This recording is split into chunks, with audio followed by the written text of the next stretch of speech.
자, 이번에는 코로나 바이러스, 그러니까 코비드-19 때문에 벌어지는 의료보험과의 관계를 말씀드리도록 하겠습니다. 초창기에는 굉장히 많은 문의가 들어왔습니다. 3월달, 4월달 정말 많은 분들께서 공포에 휩싸여서 내 보험으로 커버가 될 수 있는지, 아니면은 그 밖에 다른 것들이 질문이 굉장히 많았어요. 어디서 검사를 해야 되는지, 보험은 커버가 되는지, 어떻게 해야 되는지, 어디부터 가야 되는지, 무엇을 해야 되는지 정말 어려운 시간을 보내셨습니다. 그런데 4월 이후부터 정부에서 모든 것을 다 이렇게 클리어하게 기준을 정해놨습니다.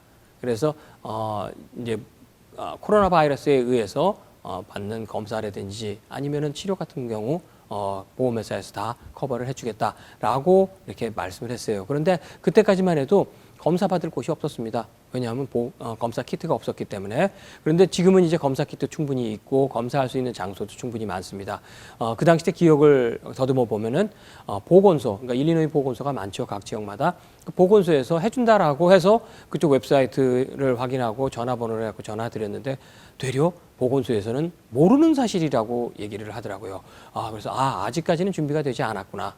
그런데 지금은 모든 것들이 다 이렇게 준비가 돼 있고, 준비가 아니라 이미 실행이 되고 있어요. 그리고 줄 서서 드라이브 트루 그런 방법으로 여러분들께서 검사를 하실 수 있습니다. 하지만 뭐 그렇게 쉽게 되지는 않아요. 쉽게 말씀드려서 좀 기다리셔야 됩니다.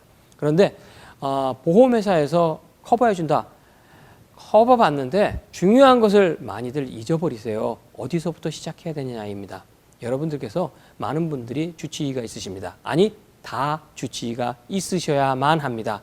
나는 PPO이기 때문에 주치의가 필요 없다. HMO나 주치의가 필요하지 PPO는 주치의가 필요 없다라고 말씀하시는 분들이 많으십니다. 하지만 PPO나 HMO나 간에 상관없이 주치의는 미국에서 사시면서 반드시 필요하신 분이십니다. 왜냐하면 여러분 스스로가 의사 선생님이 아니기 때문에 의학 지식이 완벽하지 않습니다. 저희들보다 훨씬 더 많이 의학에 대해서 공부하시고 라이센스를 가지신 내과 선생님 아니면 패밀리 닥터, 패밀리 프랙티스 닥터께서 모든 것을 총괄해 주십니다. 이분께서 여러분들의 첫 진료소가 되시는 겁니다. 그래서 한국말로 1차 진료소라고 보통 얘기를 합니다. 그리고 그 1차 진료소가 PCP인데 이게 없다 그러면 여러분들께서 또 어디를 가야 되는데 일단 병원에서 그냥 가려고 그러면 일단 의사 선생님한테 소견을 받아서 오십시오라고 합니다. 필요한 경우 의사 선생님의 협진이 필요한 겁니다. 의사 선생님께서는 간단한 질문을 합니다. 열이 있느냐 없느냐, 그러니까 유증상자냐 무증상자냐 그걸 갖다가 먼저 확인하게 됩니다. 그리고 필요한 경우 어디로 가시라고 말씀을 해드립니다. 그러니까 모든 안내가 다 주치의 사무실에서 시작됩니다. 그래서 여러분들께서는 주치의를 먼저 만나시는 것이 첫 번째입니다. 그런데 이 주치의는 여러분께서도 아시다시피 인네트워크 안에 있으신 분의 하나입니다. 특별히 HMO는 아웃 오브 네트워크는 전혀 보상이 되지 않습니다. 모든 것을 100% 본인이 부담하셔야 됩니다. PPO도 마찬가지로 아웃 오브 네트워크 하시게 되면 많은 부분을 인네트워크의 서비스보다 더 지불을 하셔야 됩니다. 그래서 보험회사에서는 인네트워크를 반드시 사용하십시오. 그러면 저희들이 거기에 대한 보상을 충분히 해드리겠습니다. 라고 말씀하십니다. 그래서 여러분들께서는 인네트워크인지 아닌지를 먼저 확인하시고 하시기 바랍니다. 어디가 인네트워크인지 아냐? 이건 간단합니다. 주치의 선생님한테 문의하시면 되겠습니다. 주치의 사무실이 바로 이런 것을 알려드리는 장소입니다. 보험회사 물론 해드릴 수 있습니다. 하지만 보험회사의 직원이 의사는 아닙니다. 어떤 증세를 갖다가 설명한다 하더라도 물론 도움이 될 수는 있습니다. 연결해 줄 수도 있습니다. 그래서 최근에 많은 보험회사에서 텔레메드 아니면은 텔레헬스라는 이런 방법을 시작했습니다. 물론 저희들이 전에부터 있기는 했어요. 한국에 계신 분들은 많이 들었어요.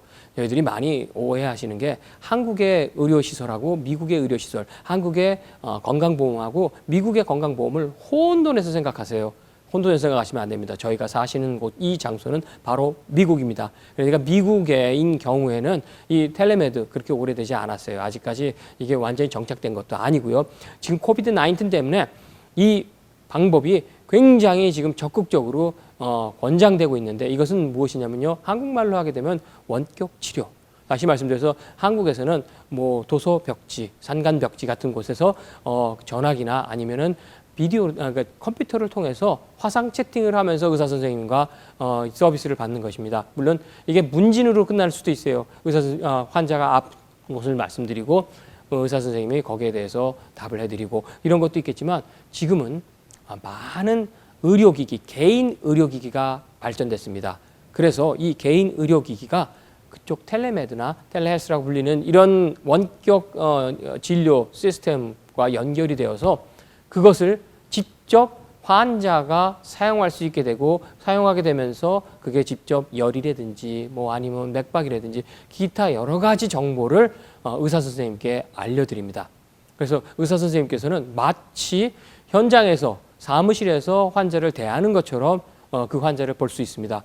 코비드-19 때문에 이 전염 가능성 때문에 의사 선생님들께서 실질적으로 그 환자분들을 갖다가 직접 못 보는 경우가 굉장히 많았어요. 그리고 대기 시간을 갖다가 뛰어나야 되기 때문에 약속 시간이 듬성듬성 소독까지 다 해야 되잖아요. 그러다 보니까 너무나 적은 숫자의 환자분들을 보게 되니까 적체돼 있어요. 그러다 보니까 전화도 받기 힘든 그런 상황이 돼 있습니다. 그래서 이 텔레메드를 적극 권장하는데 여러분께서 이 텔레메드 연락해 보세요. 의사 선생님께 연락하시면 전화상으로 여러분들의 진료를 갖다가 이렇게 끝낼 수도 있고요. 뭐 필요한 경우 전화상으로도 여러분들의 상태에 따라서는 여러분들의 프리스크립션 드러그 이런 것도 처방 받으실 수 있으십니다. 그래서 꼭 의사 선생님 사무실에 전화하시기 바랍니다. 하지만 중요한 것이 있습니다. 잊지 마셔야 될 게 여러분들께서 최근에 주치의를 변경하셨거나 선정을 하셨죠? 그러면 반드시 주치의를 한 번은 봐야 돼요. 그래야지 뭔가 레코드를 만들고 그 뒤부터 이 텔레메드나 기타 등등을 서비스를 할 수 있게 되는 것입니다. 이것이 없이는 안 되기 때문에 여러분들께서 이제 와서 뒤늦게 주치의를 선택하시게 되면요 많은 제약 조건이 따르게 됩니다. 그래서 지금이라도 늦지 않았으니까 주치의 선생님하고 꼭 약속을 만드셔가지고 뭐 혈액검사 같은 그런 프리벤티브 케어 저희들이 1년에 한 번씩 하는 예방검진 있죠. 꼭 받으시기 바랍니다. 본인이 아무리 건강하다고 하더라도 미리 예방검진을 받는 것은 상당히 중요합니다. 여러분들의 레코드가 계속 남게 됩니다. 이제는 레코드 싸움입니다. 여러분들의 레코드가 얼마나 오래 있고 얼마나 많으냐이고 얼마나 정확하냐에 따라서 여러분들의 미래에 올 질병까지도 예측할 수 있게 됩니다. 그래서 여러분들 꼭 주치의를 삼으시기 바랍니다. 이 코로나 바이러스, 저희들 코비드-19 이 문제가 생기면서 가장 처음에 발생됐던 것이 무보험자분들이십니다. 무보험자들은 아직까지도 아시다시피 정상적인 보험, 그러니까 ACA 보험이라고 합니다. 정상적인 보험을 가입하실 수가 없습니다. 저희들이 Special Enrollment Period이라고 해서 특별히 어떤 자격이 변경된다든지, 그러니까 뭐 이민 자격이죠. 영주권자에서 시민권자라든지, 아니면 외국에서 오랫동안 처리했다 들어오셨다든지, 아니면 타 지역에서 뭐 이사를 오셨다든지, 아니면 결혼을 하셨다든지, 이혼을 하셨다든지, 아이를 출산하셨다든지, 기타 어떤 특별한 변경사항이 생기는 것 이외에는 가입하실 수가 없으세요. 그렇기 때문에 아무리 문의를 하셔도 저희들이 해줄 수 있는 거는 회사에 취직하셔서 그룹보험을 받으시기 바랍니다. 아니면은 숏텀 플랜, 뭐 6개월 미만의 플랜을 가입하셔서 그냥 갖고 계시기 바랍니다. 라고 말씀드려요. 근데 이 숏텀 플랜은 기왕증, 그러니까 저희들이 기저질환이라고 말씀드립니다. 많이 이 단어가 굉장히 여러분 귀에 이제 익숙하실 거예요. 기저질환을 갖고 계신 분들의 그 질환에 대해서는 커버되지 않습니다. 그래서 이게 굉장히 좀 제약 조건이 되지만 이걸 갖고 계시면 건강하신 분들은 혹시 교통사고라든지 아니면 코비드-19 같은 경우에는 보상 받게 됩니다. 그래서 이런 것들 하시게 되는데 참 이거 제한되기 때문에 좀 안타까운 그런 그 때가 많습니다. 너무나 많은 분들이 전화 주시는데 도와드릴 수가 없어요. 그 중에 일부는 숄텀 팔러스를 가입하시지만 대부분은 가입하지 못하시고 그냥 1년을 기다리겠다라고 하세요. 그래서 만약에 어떤 큰 문제가 생기면은 정부에 메디케이드를 신청해서 그래서 치료를 받겠다라고 이렇게 하시면서 전화를 끊으시는데 참 그 보험인으로서 굉장히 이제 마음이 아픕니다. 올해는 11월 1일부터 65세 미만 분들은 11월 1일부터 12월 15일, 요 45일간이거든요. 그러니까 이 기간을 반드시 이용하셔서 보험을 가입하시기 바랍니다. 보험이 없으신 분은 반드시 가입하시고 보험이 있으신 분들께서는 HMO나 PPO를 경험하셨기 때문에 나는 HMO가 너무 불편해. 그러면 PPO로 옮겨가시고 PPO가 너무 비싸서 HMO로 가셔야 될 분은 HMO로 옮기시고 보험료가 너무 비싸다. 그러면 또 보험회사를 옮기실 수도 있으십니다. 그래서 여러분들께서 그 기간을 이용하셔서 보험을 변경하시 바랍니다. 그런데 제가 이 말씀드리면 항상 문제가 되는 게 있습니다. 65세 이상의 연장자분들이십니다. 이분들께서 11월 1일이야? 12월 15일이네? 그때까지면 하면 돼 라고 생각하세요. 아닙니다.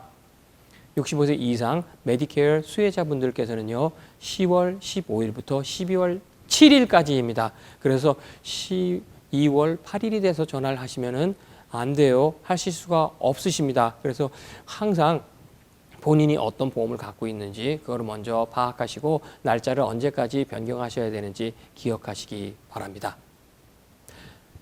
그리고 한 가지 미래에 대해서 말씀드리도록 하겠습니다.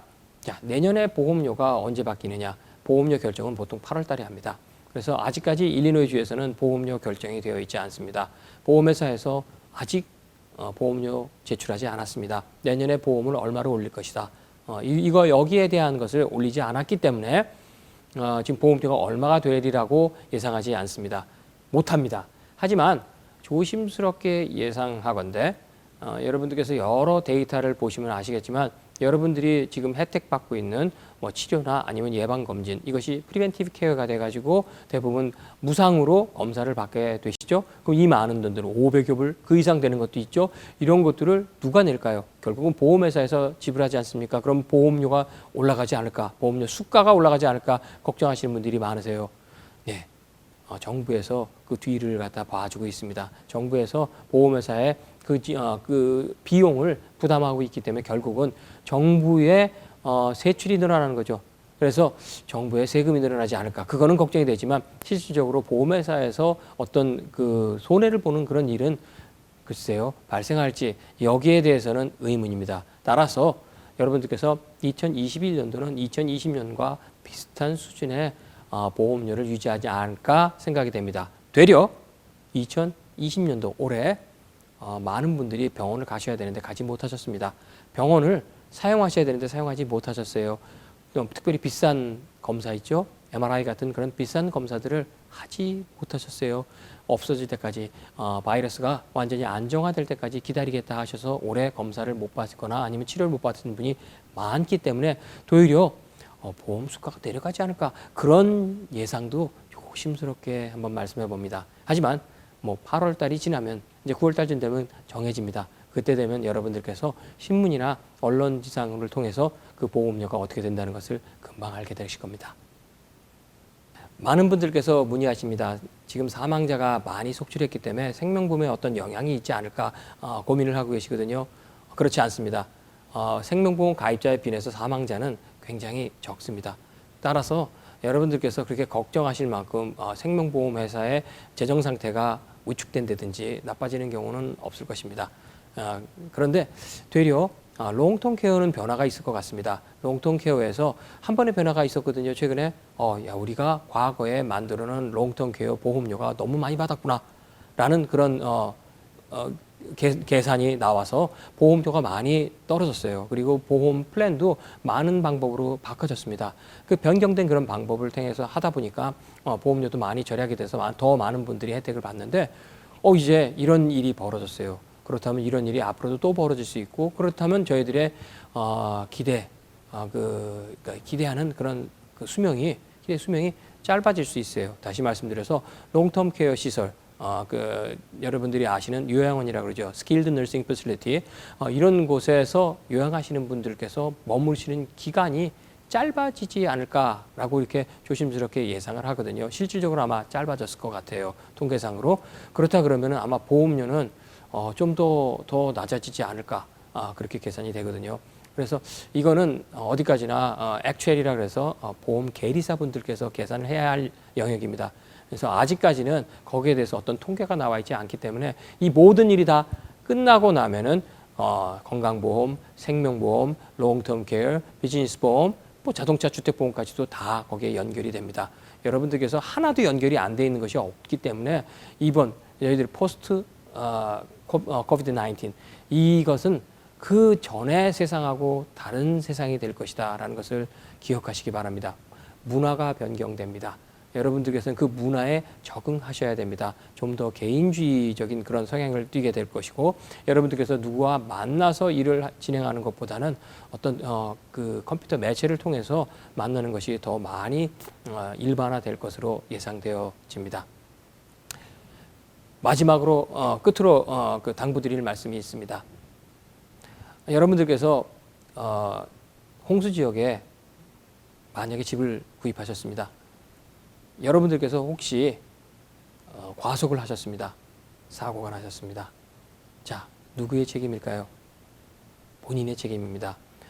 미성년자는 성인들의 보호를 받는 경우가 되기 때문에 미성년자는 책임을 지지 않습니다. 하지만 성인인 경우에는 본인이 책임지게 되어 있습니다. 내가 이 법을 몰랐다. 내가 이 플랜을 몰랐다라고 얘기하면 모든 것이 다 용서받는 것이 아닙니다. 사회는 학교가 아닙니다. 여러분들께서 모든 것을 책임지셔야 됩니다. 자, 여러분 과음, 과속, 과욕과 같은 과자가 들어가는 것을 줄이시기 바랍니다. 모든 것 여러분들 힘든 시간입니다. 힘든 시간 여러분들께서 금연 시작하시기 바랍니다. 금주 시작하시기 바랍니다. 여러분들께서 하실 수 있는 모든 것을 다 동원해서 건강을 유지하시기 바랍니다. 감사합니다.